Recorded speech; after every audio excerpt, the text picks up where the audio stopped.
clouds. We're flying above the trenches of the First World War, looking for my deadly arch enemy, the Brown Baron. For today, we're looking at a game called Dogfight from the ZX Spectrum 1983 by R. Erskine. Wizard show, what? Let's get started. Ha-ha! This program is Dogfight from 60 programs for the Sinclair ZX Spectrum, written by R. Erskine in 1983. Up in the wild blue yonder, you and the enemy ace are dueling above the trenches. Swoop down on the foe, hang on his tail, catch him unawares from below with your trusty Browning spitting leaden death. All good clean fun. But watch for the wraparound. It's a rather good one, this. We're looking at this one on the Spectrum, and then we're looking at the same program by the same author on the Commodore 64. I believe it doesn't quite fit into 16K, but it's not a very large program. Here we are, it's loaded now. Solo Dogfight, player controls A is up, Z is down, X is fire. The player controls the blue plane, and the computer controls the black plane, who's the baddie. And it is silent. We're both flying around in the air. However, I got the computer then, which was nice. He's firing on my tail. There are 16 different user-defined graphics because the planes can move in each of the 8 directions, up a bit, left a bit, down a bit, right a bit, fire. We fly around shooting each other. And it wraps around in all 4 directions, but you can't fire off the screen. You certainly go down off the bottom and appear at the top. And you loop the loop. When you fire, it pauses because your bullets are probably a lot faster than your planes. And your bullets have a range. Here, there, I was behind him, but I was just out of range. The enemy will fire at you if you're close enough, whether or not he's facing you. But your best bet is to get behind him, otherwise he may shoot you. Up we go. Up we go. Can I get behind him? Oh, I'm sneaky. I'm being sneaky. He goes up. He goes up. I go up as well. Down we go. I'm swooping. I'm swooping. I'm swooping. I'm now climbing. Gotcha! Little bit of flicker. Not too bad though. And it moves reasonably quickly. It's a solid game. You fly around. It's the computer is tricky enough because it moves vaguely randomly. But not randomly enough. I'm the winner. Press any key to restart. But I think we'll now move on to the Commodore 64 version.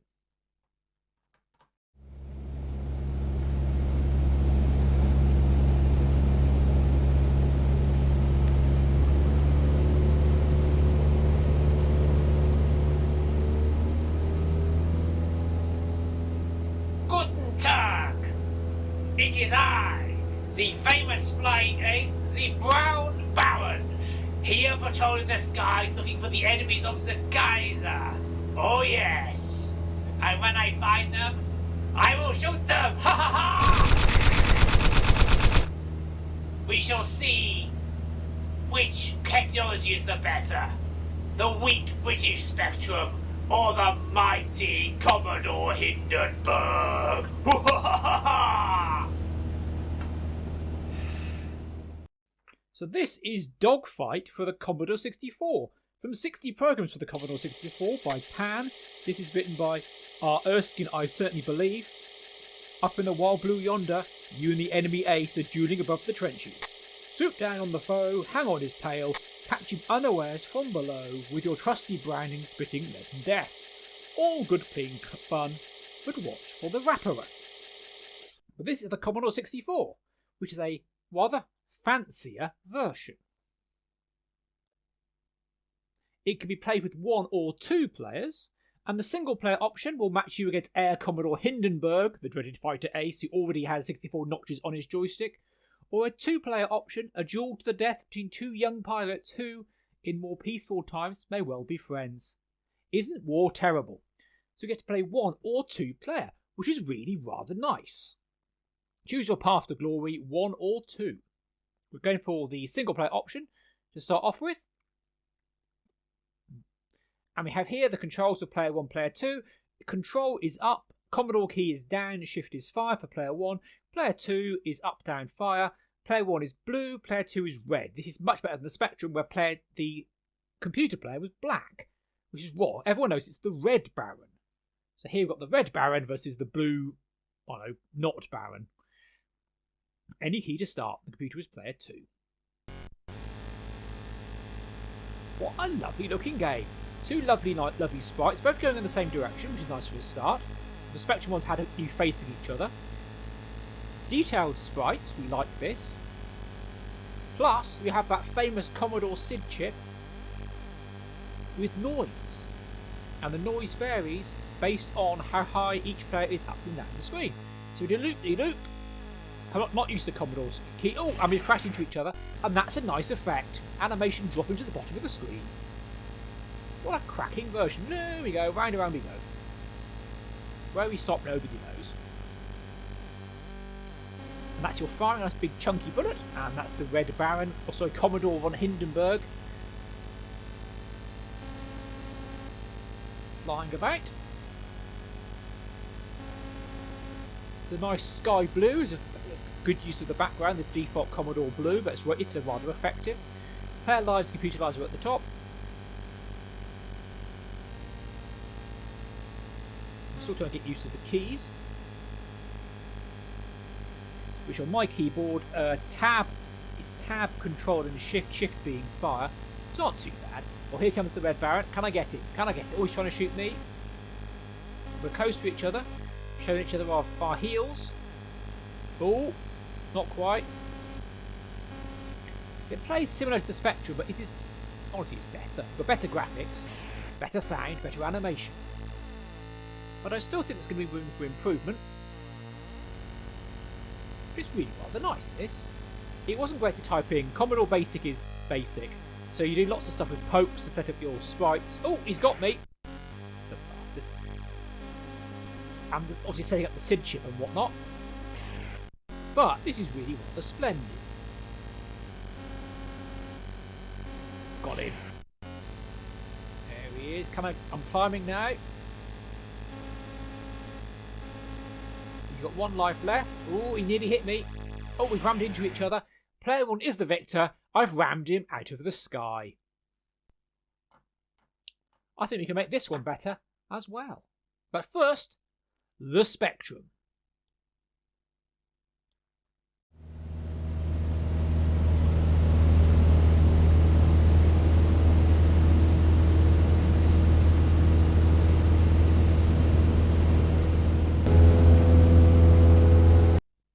So the first game I'm going to try and improve will be the Commodore 64 version, which I've got a version here called Dogfight.v7. There are varying versions on the disc. This is the one I ended up with. I was impressed with the Commodore version, so there wasn't only a few things I wanted to add to it. Also, I don't have a lot of skill on the Commodore 64 as of yet, but I've had a go at trying to do a few things which hopefully will be of interest.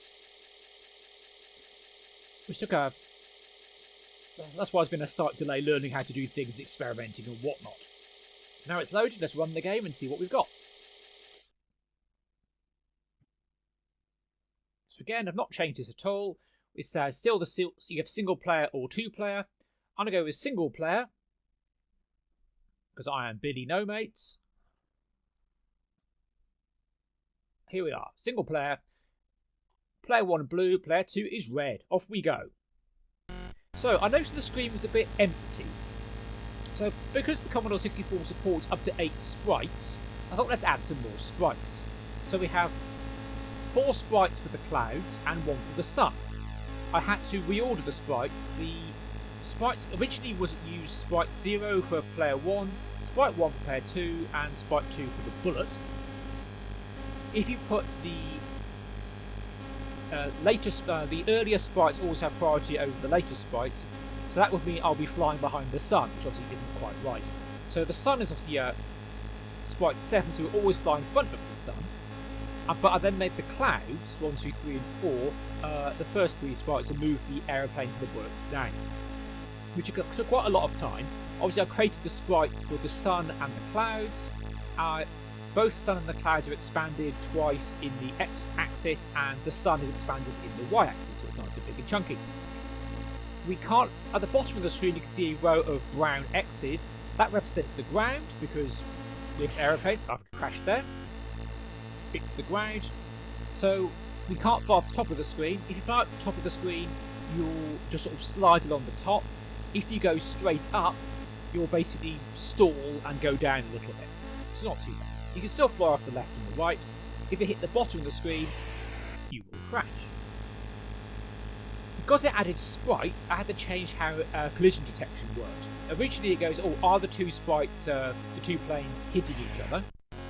When you've got aeroplanes and clouds, it detected a collision if both planes were in the clouds. Even with using the and to say, just I only care about these two sprites. Oh, there's a collision between the plane and a cloud and another plane and another cloud. So I had to faff around with if it is a hit and you're quite close to each other. And I had to do the same thing also with the bullets as well, which is a bit of a palaver. Another thing I changed was speed. Originally the planes moved 8 in all directions.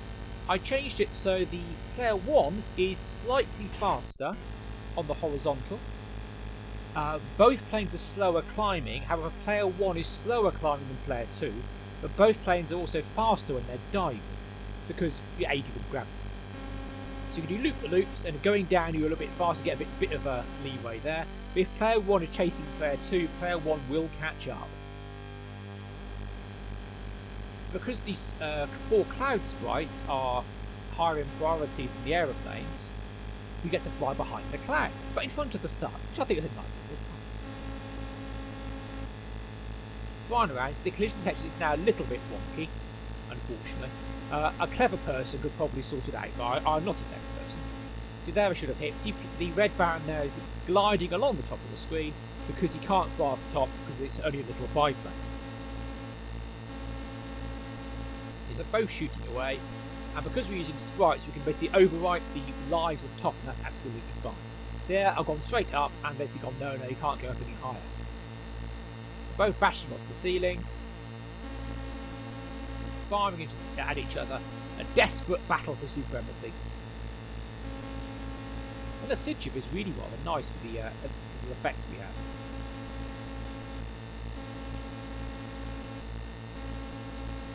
So because we have to be aware of the ground, you always have to be aware of the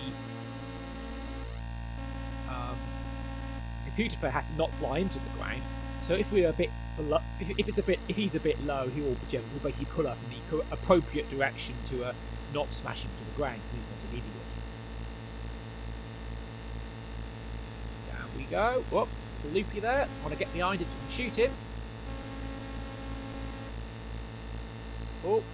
If you notice I keep swapping between caps lock and not caps lock, is because if you're pressing the Commodore key, which is go down, and also pressing fire, which is shift, we tend to toggle that. It's a slight side effect. One thing I noticed, oh, excellent!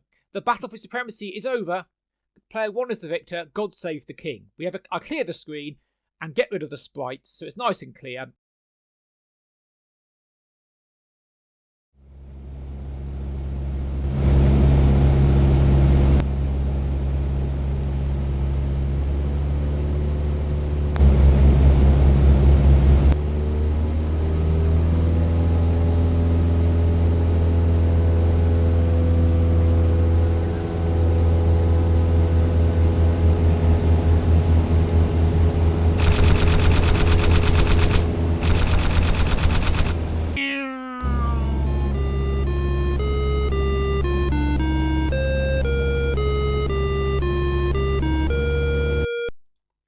Finally, we come to the Deluxe Spectrum version of Dogfight.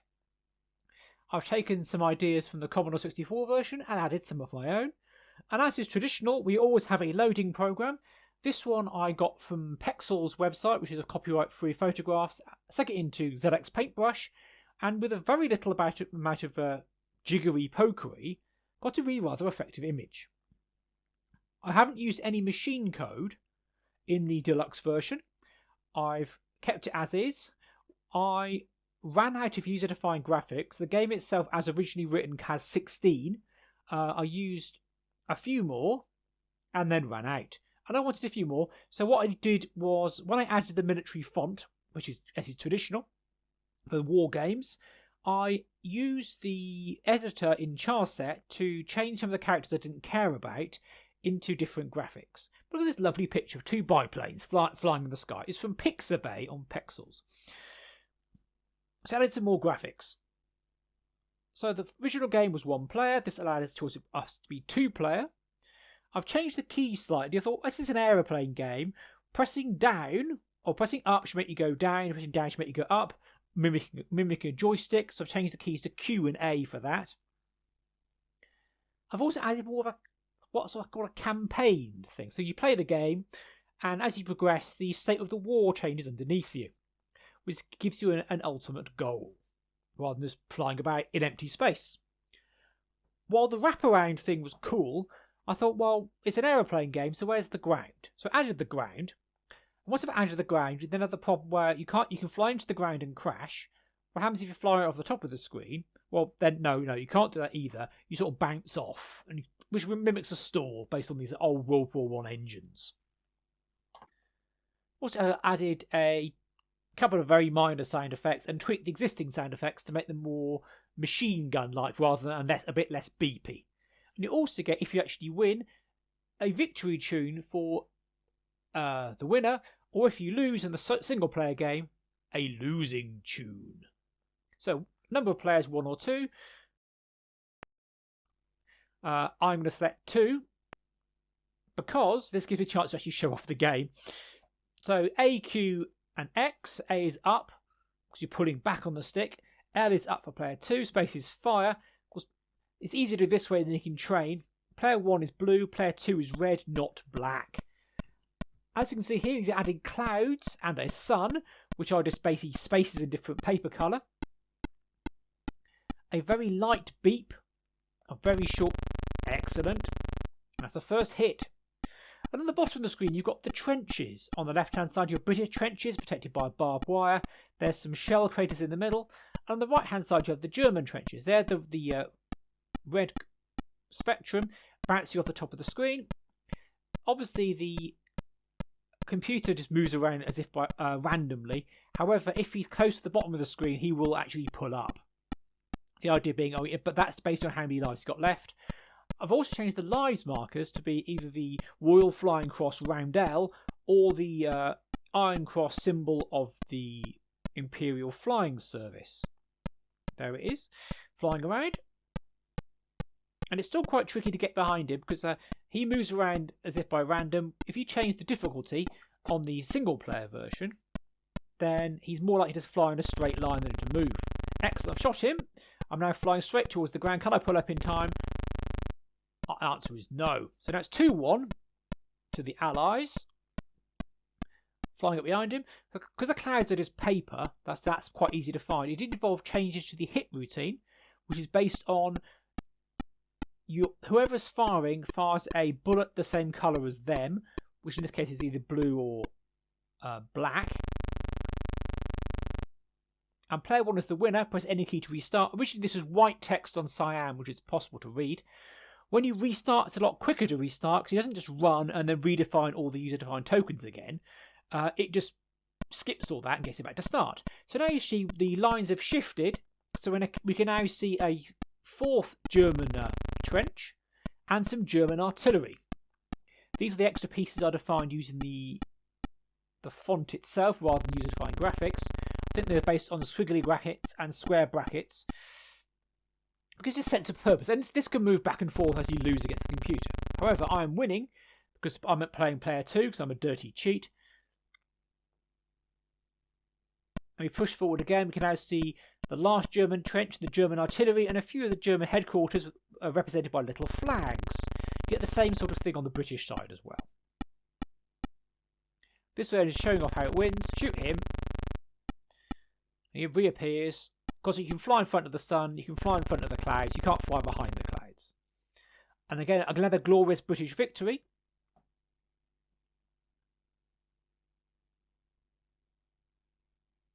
And finally we get the woods at the back of the German trenches representing the clear land beyond which is the big push onto Berlin. We fly around, scoop around. Can I get the Red Baron who's just literally sitting there, having a cup of coffee, minding his own business, just flying in a straight line because I'm a dirty, rotten cheat. However, the keys do work, and I had to change it from using in keys, which only detects one key at a time, to using the much more complicated in thing, which is based on, and that can detect up to 4 keys, so both players can do loop-the-loop and fire at the same time. However, the way the game works is it's either your go or the other person's go. So my heroism has resulted in Allied victory on the Western Front. The war to end all wars is over.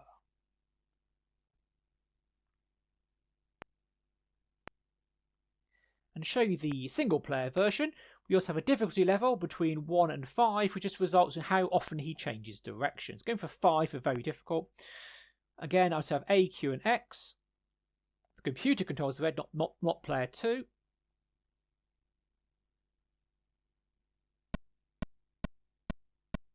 There he is, easily diving for the trenches and doing a what's called, I think, that's an S bend, S turn, I think it is. When you do a high loop, a half loop the loop, that's a Immelmann turn, which Immelmann was a World War I ace on the German side. But again, very similar. It just, as you know, 5 is it's slightly less likely to or more likely to turn. And on the easiest mode, most of the time will just fly in a straight line unless he's going to crash. Sometimes you see him firing at strange angles. That's because it makes a decision to fire and then turns, but although it hasn't actually printed the updated sprite yet. You can't fire off the side of the screen, but you can fly off the side of the screen. Ooh, he's right behind me. Nearly got me there. Very got me. That was an underhanded German trick. Whereas me playing against player 2 who's not playing, that's typical British ingenuity. Make a note of that for later. Down he goes, flying above the trenches, and I've got him. So that is Dogfight on the Spectrum and the Commodore 64. Thank you for watching.